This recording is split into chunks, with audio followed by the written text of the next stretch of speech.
Durante 17 anos, os fãs se perguntaram sobre Jennifer Aniston e David Schwimmer. Então, em maio de 2021, a reunião de Friends deu a eles uma resposta que ninguém esperava. Os dois astros sentaram-se diante de uma plateia ao vivo e admitiram sentimentos que haviam reprimido desde 1994. A multidão ficou boquiaberta. Matt LeBlanc fingiu tossir uma palavra escondendo-a no punho. E em 72 horas, uma única postagem no Instagram convenceu o mundo inteiro de que eles finalmente estavam juntos. Então Jennifer concedeu uma entrevista e disse 6 palavras que encerraram a história instantaneamente. O que ela realmente quis dizer. A verdade é mais complexa do que qualquer um esperava. O reencontro quase aconteceu um ano inteiro antes do previsto. Inicialmente, a reunião de Friends estava prevista para ser filmada em fevereiro de 2020 e estrear em 27 de maio de 2020, coincidindo com o lançamento da HBO Max. Não se tratava apenas de mais um especial. A ideia era que fosse um dos principais motivos para as pessoas assinarem o serviço no fim de semana de estreia. A Warner Media já havia retirado os 236 episódios originais da Netflix em um acordo que, segundo relatos, valia 425 milhões de dólares americanos por 5 anos.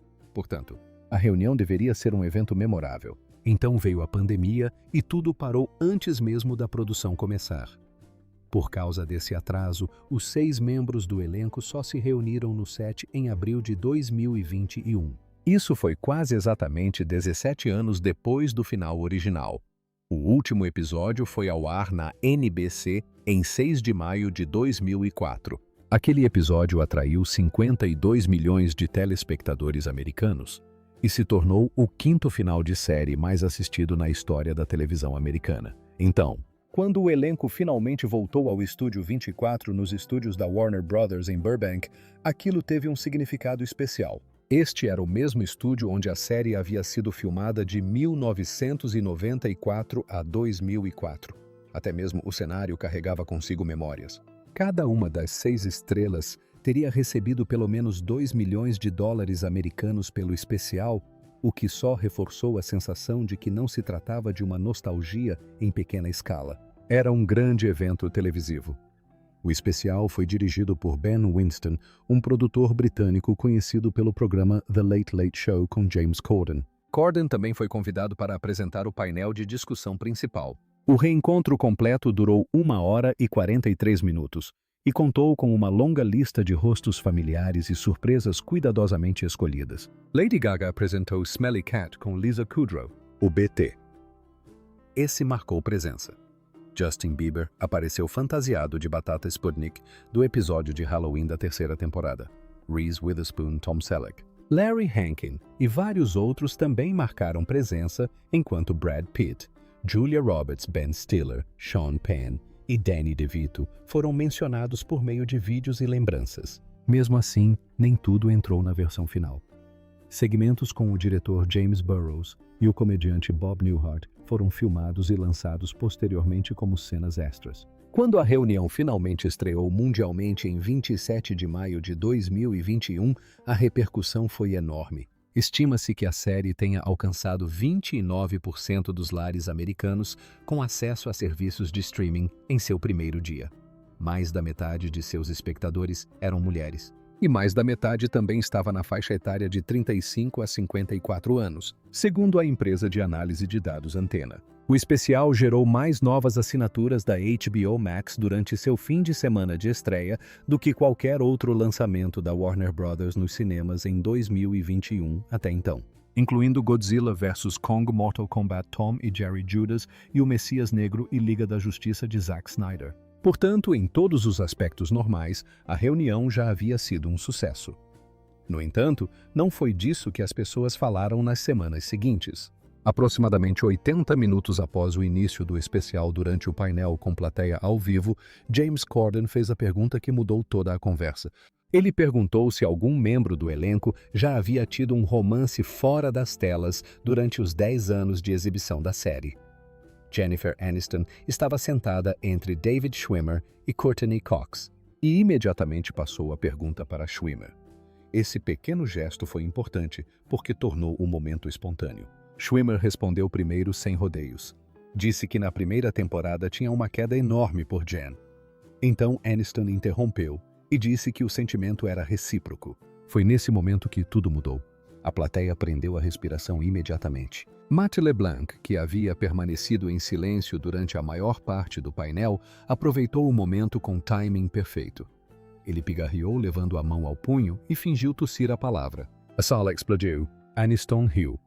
LeBlanc estava obviamente brincando, mas a piada funcionou porque tocou no que todos que assistiam estavam se perguntando instantaneamente. Seria mesmo possível que duas pessoas que tinham esse tipo de química tanto na tela quanto agora na memória nunca tivessem transposto isso para o outro lado? Schwimmer continuou. Ele explicou que ambos tinham uma queda intensa um pelo outro em algum momento, mas era como dois navios que se cruzam porque um deles sempre estava em um relacionamento. Então, eles nunca ultrapassaram essa linha. Respeitaram o limite. Então Aniston acrescentou a frase que acabou se tornando viral. Ela disse que se lembrava de ter dito a Schwimmer durante aqueles primeiros anos, que seria uma grande decepção se o primeiro beijo deles fosse transmitido em rede nacional. Então ela fez uma pausa e disse: com certeza a primeira vez que eles se beijaram foi naquela cafeteria. Depois disso, ela disse que eles simplesmente canalizaram toda a sua admiração e amor um pelo outro para Ross e Rachel. Aquela confissão uniu a história real e a ficção de uma forma que os fãs nunca tinham visto antes. De repente, Ross e Rachel não pareciam apenas personagens fictícios. Pareciam ter saído diretamente de algo real. O primeiro beijo entre Ross Geller e Rachel Green aconteceu na segunda temporada, episódio 7, aquele em que Ross descobre que foi ao ar em 9 de novembro de 1995. A cena se passa dentro do cenário do Central Perk depois que Rachel tranca a porta. Durou cerca de 12 segundos. Foi filmada diante de uma plateia ao vivo no Estúdio 24 e segundo vários membros do elenco e produtores que falaram sobre isso ao longo dos anos. A reação da plateia foi tão intensa que a produção teve que interromper as gravações por quase 1 minuto inteiro antes que a cena pudesse continuar. Aquele momento já era uma das cenas mais famosas da série. Após o reencontro, ganhou uma nova dimensão. Se a memória de Aniston não me falha, então aqueles 12 segundos numa quinta-feira à noite de novembro de 1995 não foram apenas o primeiro beijo de Ross e Rachel. Foi também a primeira vez que Schwimmer e Aniston se beijaram na vida real. Isso mudou a forma como as pessoas viam tudo. A reunião também explorou esse fato. Ben Winston inseriu cenas antigas de bastidores da série original. Nesses trechos, Schwimmer e Aniston estavam sentados no sofá laranja do Central Perk entre as filmagens, com os braços em volta um do outro, um ao outro. Às vezes a cabeça dela repousava no ombro dele. Às vezes a mão dele repousava no joelho dela. Ao ver essas imagens, Schwimmer se perguntou em voz alta como ninguém sabia que eles tinham uma queda um pelo outro. Matthew Perry respondeu imediatamente. Eles sabiam. Courtney Cox disse que eles sabiam com certeza. Schwimmer então disse que era uma situação sobre a qual eles realmente não podiam fazer nada. Cox acrescentou um pensamento que só fez a história parecer ainda mais predestinada. Ela disse que se eles tivessem realmente ficado juntos na vida real, Ross e Rachel talvez não tivessem funcionado da mesma maneira, porque a tensão que alimentava o romance fictício teria sido substituída pela realidade cotidiana de um relacionamento real. Então o segmento terminou. A reunião prosseguiu. O elenco fez uma leitura dramatizada do famoso texto O que há de errado comigo? Cena do episódio Aquele com o vídeo do baile de formatura, que foi ao ar pela primeira vez em 1º de fevereiro de 1996 e que era considerada pelos criadores David Crane, Martha Kaufman e Kevin S. Bright como o momento em que o público realmente se apaixonou por Ross e Rachel.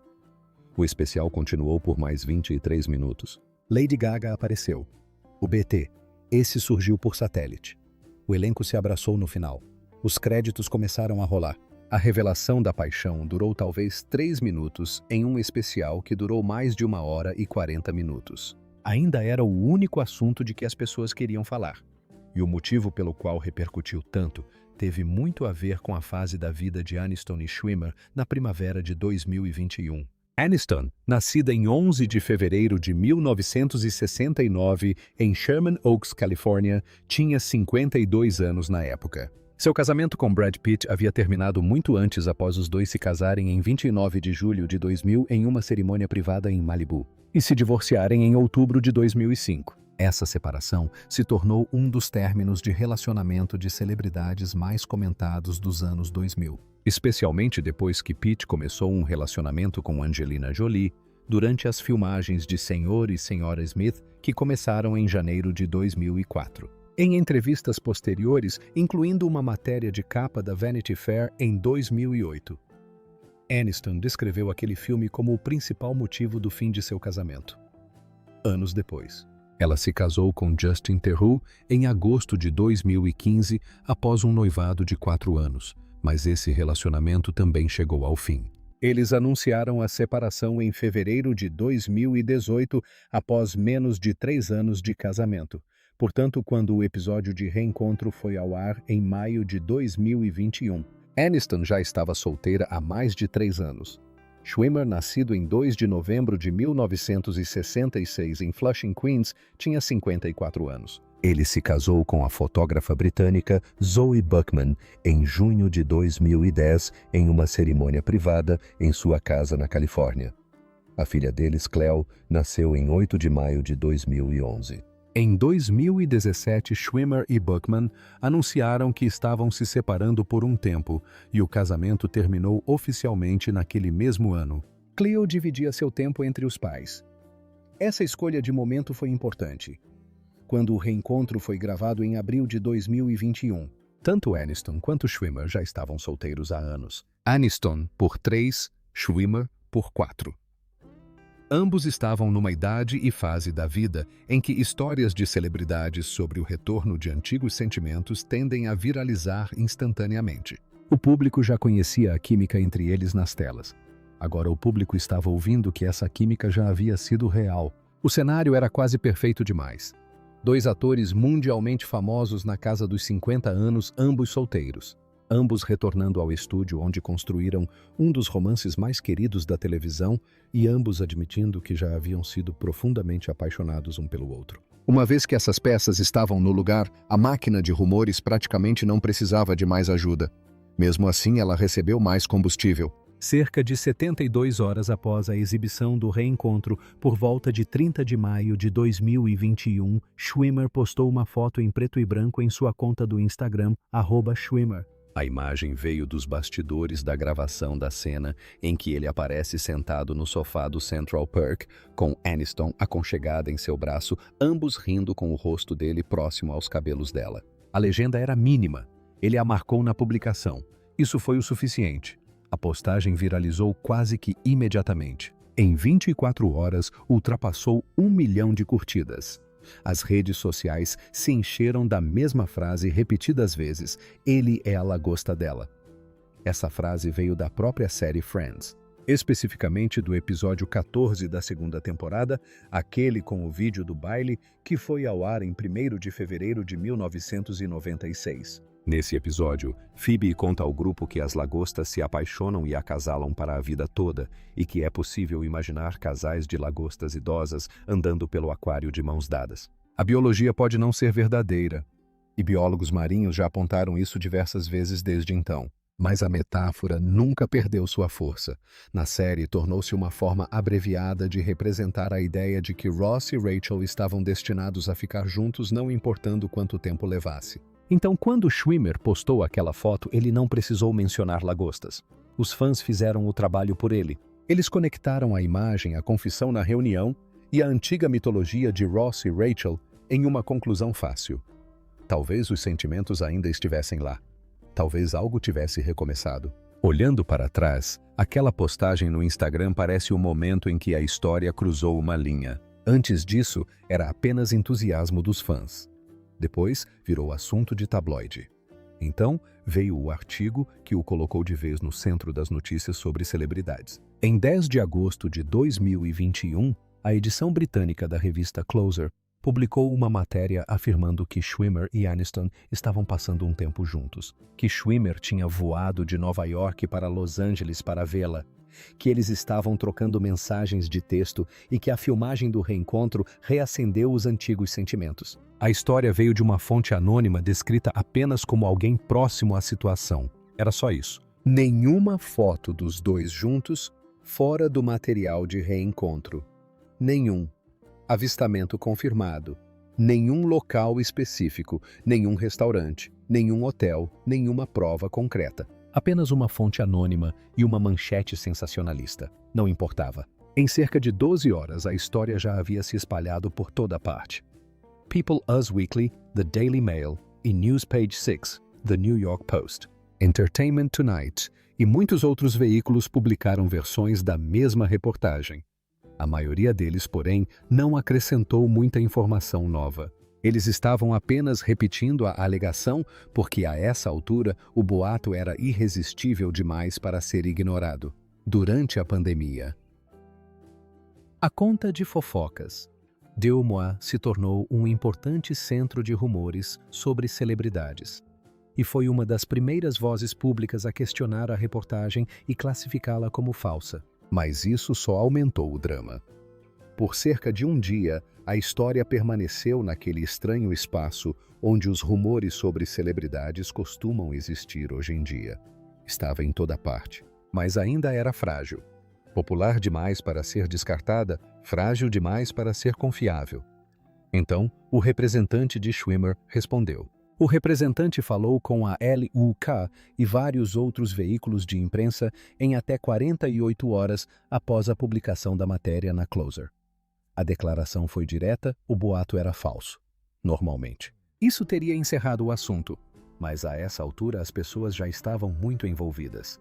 Uma negação por parte de um representante pareceria formal demais, distante demais. Os fãs e os repórteres queriam algo mais. Queriam que um dos dois atores dissesse isso com a própria voz.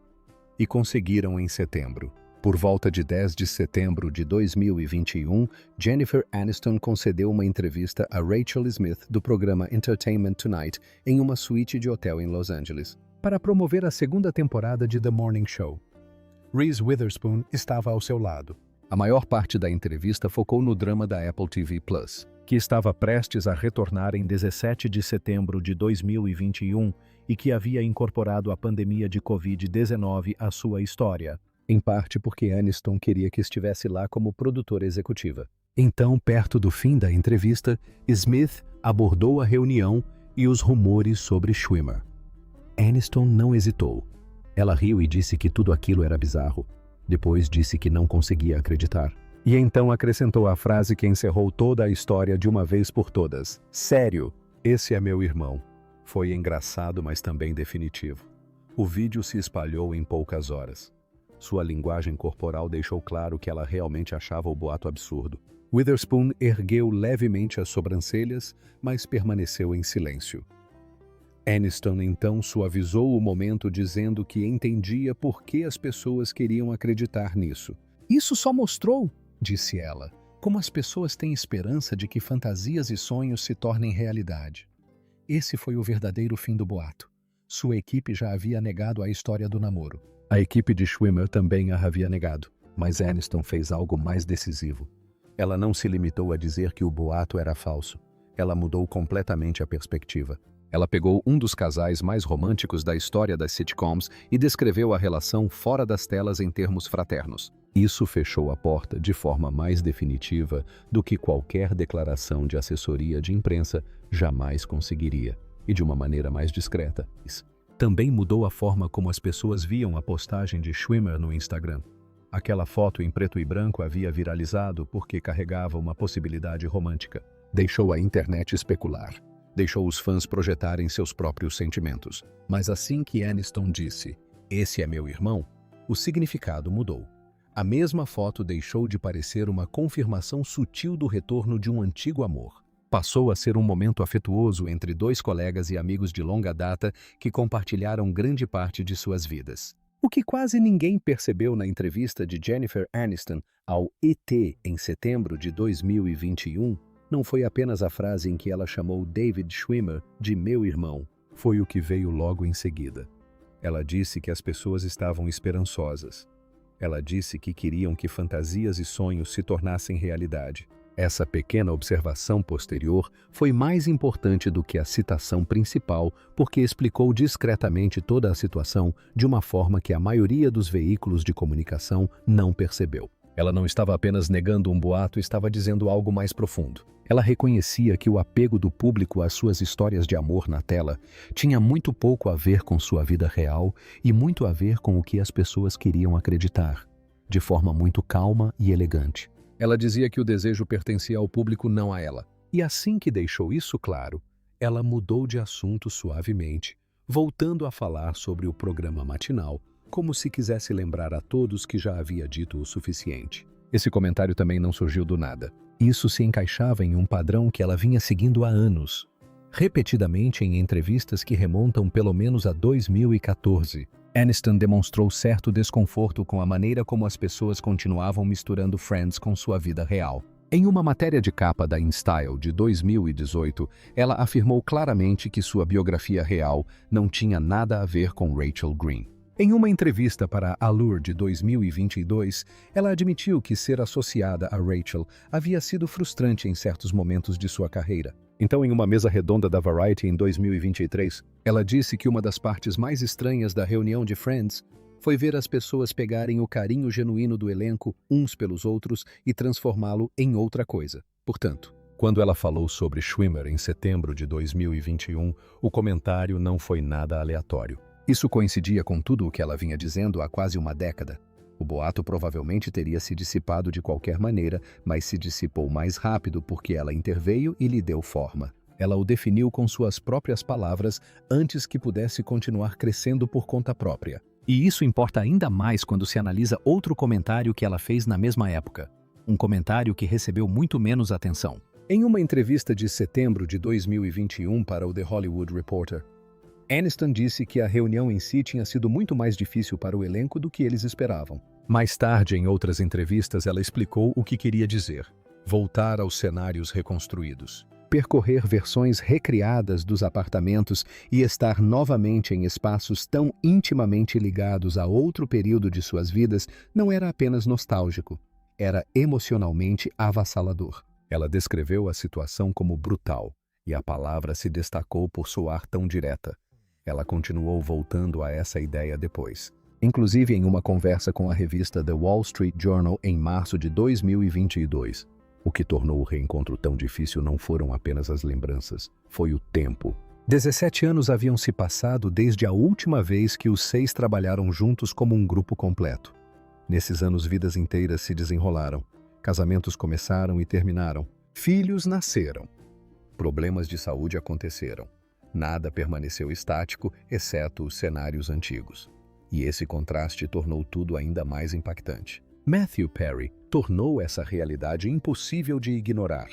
Durante o reencontro, ele já parecia exausto. Sua fala estava mais lenta do que durante a série original, e seu rosto mostrava o longo preço pago pelas lutas contra o vício, que ele descreveria mais tarde em seu livro de memórias de 2022, Friends, Lovers and the Big Terrible Thing, Amigos, Amantes e a Grande Coisa Terrível. Então, em 28 de outubro de 2023, Perry faleceu devido aos efeitos agudos da cetamina aos 54 anos. Olhando para trás agora, o reencontro se tornou algo mais profundo do que um especial de televisão.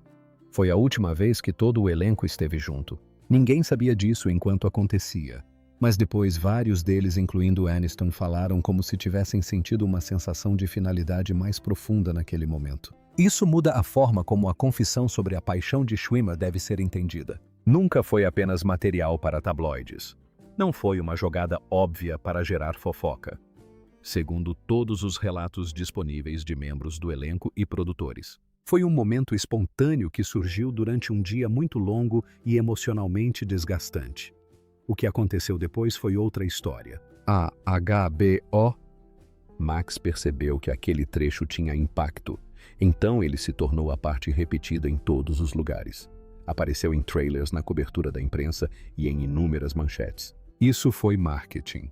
Não era necessariamente o significado que o elenco havia atribuído a ele durante as filmagens. Mesmo após o comentário do irmão de Aniston em setembro de 2021, Ter arrefecido os rumores de romance, o fascínio do público não desapareceu. Simplesmente mudou de forma. A questão deixou de ser se eles tinham sentimentos um pelo outro e passou a ser porque nada havia acontecido se os sentimentos eram reais. A resposta de Schwimmer durante o reencontro foi simples. Um deles disse: ele sempre estava em outro relacionamento nos momentos importantes e eles respeitavam isso. Superficialmente fazia sentido. Ainda assim, para muitas pessoas, pareceu um pouco simplista demais para uma história que se estendeu por mais de 25 anos. Analisando seus históricos, o momento corrobora pelo menos parte do que ele disse. Durante os anos cruciais de Friends, Schwimmer foi ligado no final da década de 1990. Amelie Avital, uma atriz israelense e ex-garçonete, e posteriormente a outras mulheres cujas identidades permaneceram em grande parte privadas. O histórico amoroso da própria Aniston durante a era de Friends é bem mais conhecido. Ela se casou com Brad Pitt em julho de 2000 e esse casamento durou até outubro de 2005. Esses 5 anos também foram o período em que ela era uma das mulheres mais famosas da televisão em todo o mundo. Quando Friends estreou na temporada de 1994 a 1995, ela tinha 25 anos e Schwimmer 28. Ambos ainda estavam no início da vida adulta. E aquela primeira temporada talvez seja o exemplo mais claro da janela estreita da qual Schwimmer falava quando disse que um deles estava sempre envolvido com outra pessoa. Após o reencontro, Aniston foi questionada sobre o mesmo assunto de maneiras diferentes, inclusive durante uma participação no programa de Howard Stern em março de 2022. Suas respostas, porém, nunca mudaram. Ela disse que o elenco rapidamente se tornou mais como uma família do que um grupo de colegas de trabalho. Ela também disse que ultrapassar os limites românticos dentro desse relacionamento poderia ter prejudicado a química que fez a série funcionar em primeiro lugar. O interessante não é apenas o que ela disse, mas o que ela não disse. Ela nunca contradisse o relato de Schwimmer, mas também nunca o expandiu.